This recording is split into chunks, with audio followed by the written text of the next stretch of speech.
Assalamualaikum Ustadz. Waalaikumsalam warahmatullahi wabarakatuh. Semoga Ustadz selalu diberi kesehatan dan keberkahan. Amin, amin ya rabbal alamin. Terima kasih atas doanya.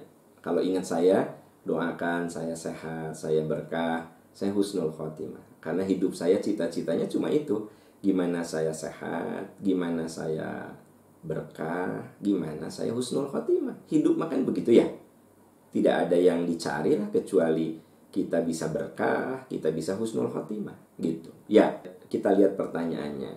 Apa hukum orang yang datang bersilaturahmi ke rumah tapi tidak diterima, malah ditolak dan disuruh pergi? Orang yang datang itu memang dibenci oleh keluarga, tapi dia sudah berniat baik untuk bersilaturahmi, memperbaiki hubungan, tapi malah ditolak. Mohon penjelasannya. Nah ini ya, kan ada dalil yang jelas-jelas mengatakan kalau kita berselisih, ya kata Rasulullah Sallallahu Alaihi Wasallam, la yahillu li muslimin ayyahjuru akhahu fawqa thalathi layalin fayu'ridu hadha wa yu'ridu hadha wa khairuhuma may yabda'u bis salam. Sabda Rasul, haram seorang muslim bermusuhan lebih dari 3 hari. Jadi kalau kita mau diem-diem ya, itu jatahnya 3 hari lah. Jadi kalau suami istri diem 3 hari ya. Kita kesel sama ipar, didiemin sama kita 3 hari. Kita kesel sama mantu, jatahnya 3 hari.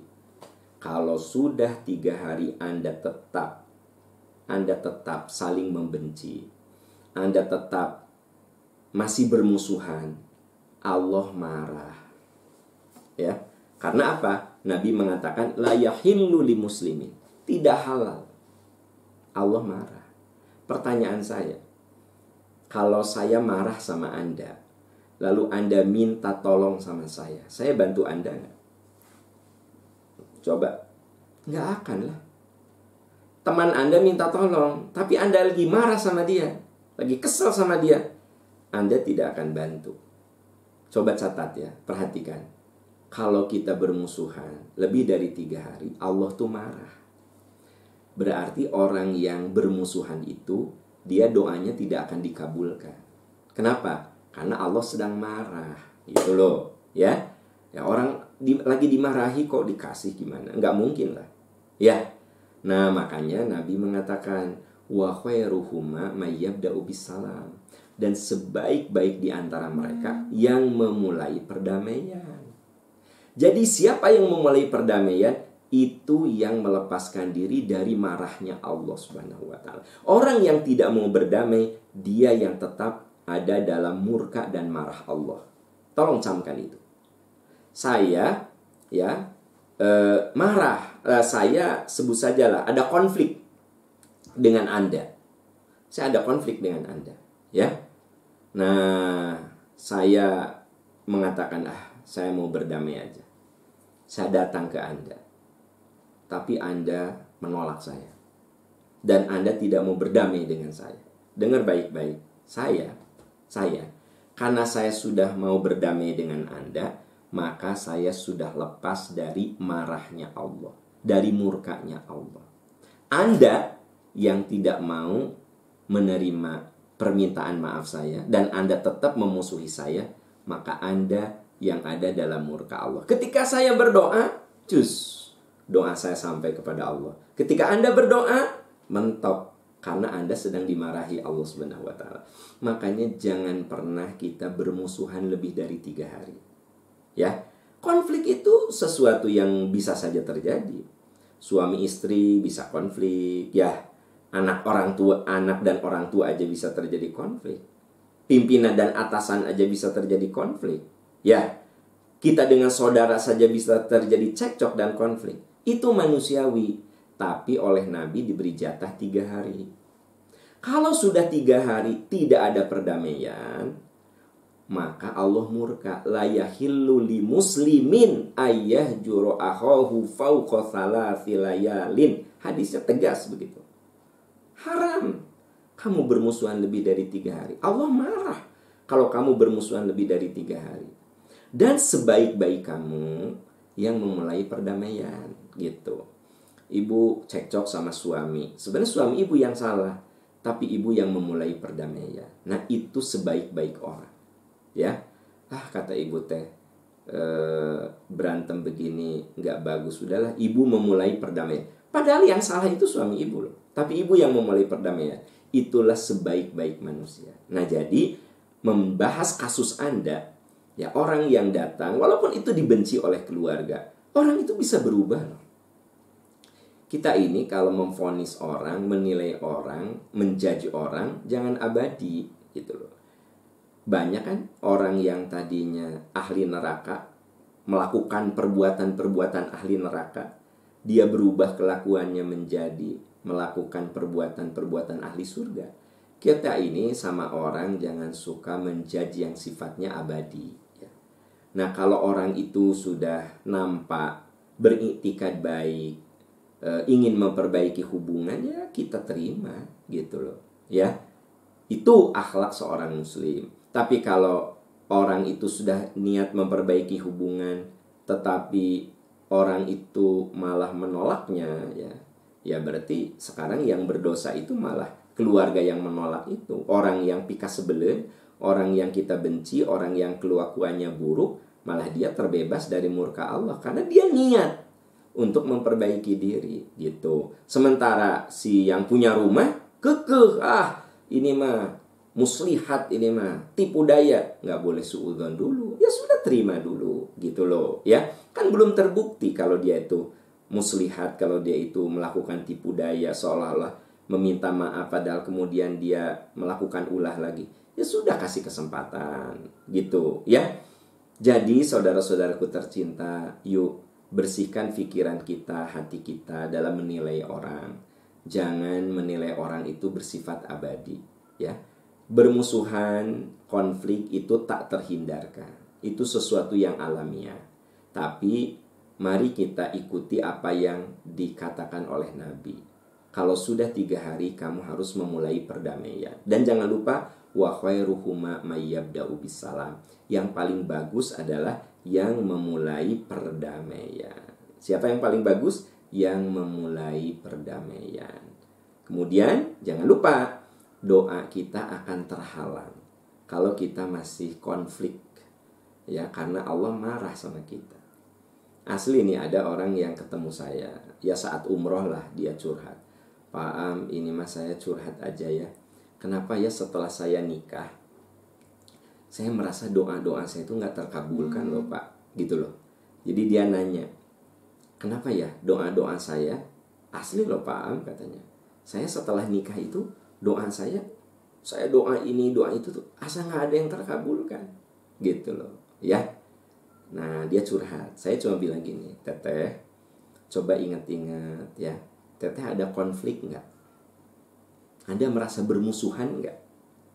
Dia bilang, iya Pak Aam. Nah, muncul keluar, saya itu kan entah kenapa ya, mertua saya teh kayak marah, kayak benci sama saya. Ya kan saya kesel ya, udah aja. Saya juga udah, jadi baru 2 minggu nikah, kita tuh udah ada konflik Pak sama mertua. Saya emang gak pernah datang sama mertua. Lebaran juga, apa? Kitanya gak salah, kemudian terus kita tuh suka diomongin sama mertua saya. Nah, dia bilang gitu. Saya bilang gini, nah ini nih menurut saya sebabnya. Kamu sebagai anak, ya minta maaf lah sama mertua kamu gitu. Ya tapi Pak Am pika sebelin. Nah ini, ya sok kamu minta maaf, kamu tetap baik sama mertua kamu. Ternyata di belakang itu kamu suka diomongin ke mantu-mantu yang lain, biarin aja. Kamu tetap bersilaturahmi.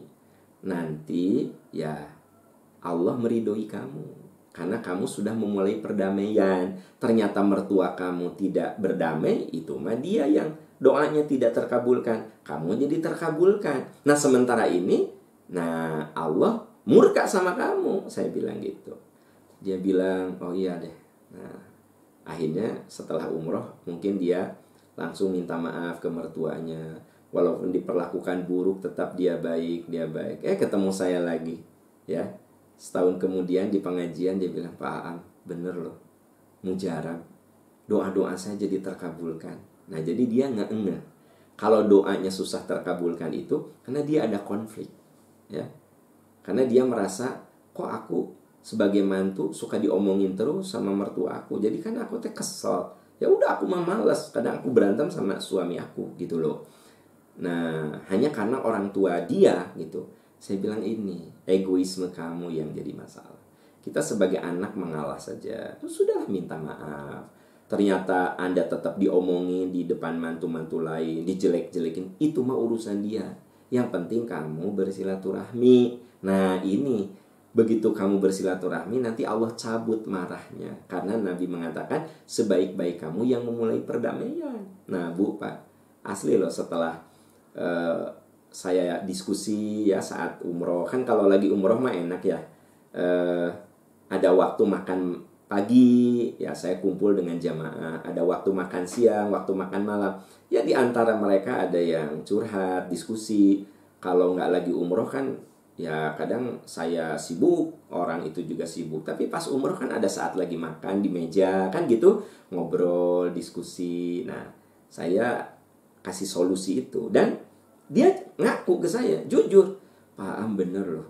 Setelah saya mengalah, saya minta maaf. Ya udahlah, walaupun mertua saya selalu buruk sama saya mah baik terus sama dia. Bener loh Pak Am, saya ini doa-doa jadi banyak terkabulkan. Nah, ini saya ceritakan pelajaran untuk kita semua. Jangan senang dalam sebuah konflik. Jangan senang dalam sebuah permusuhan.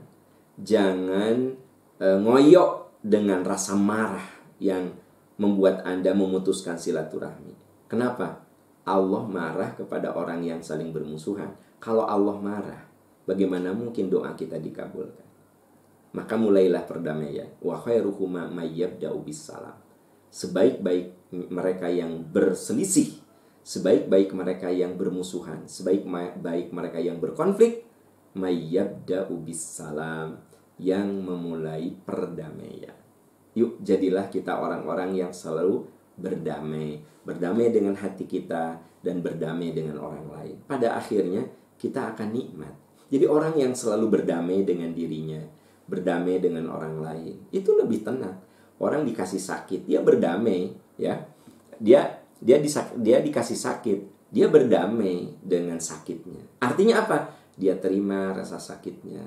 Itu namanya berdamai. Nah, biasanya orang-orang kayak begitu ya, dia lebih mudah untuk melewati kesulitan. Tapi orang yang julid hatinya, yang kotor hatinya, nah orang kayak gini yang akhirnya banyak penyakit ya. Kan julid hatinya kan. Tidak bisa memaafkan orang, kemudian selalu ada dendam sama orang, marah yang tidak berhenti, berkelanjutan, munges ngamak teh, 3 bulan, 4 bulan. Nah, itu orang julid. Nah, orang julid itu secara fisik juga pasti nggak bagus gitu. Tapi kalau orang yang yaitu pemaaf ya, selalu menerima, selalu beradaptasi, nah biasanya lebih sehat orang kayak begitu. Secara fisik, apalagi secara mental, ya, apalagi secara spiritual, dahsyat banget. Wallahu a'lam bishawab.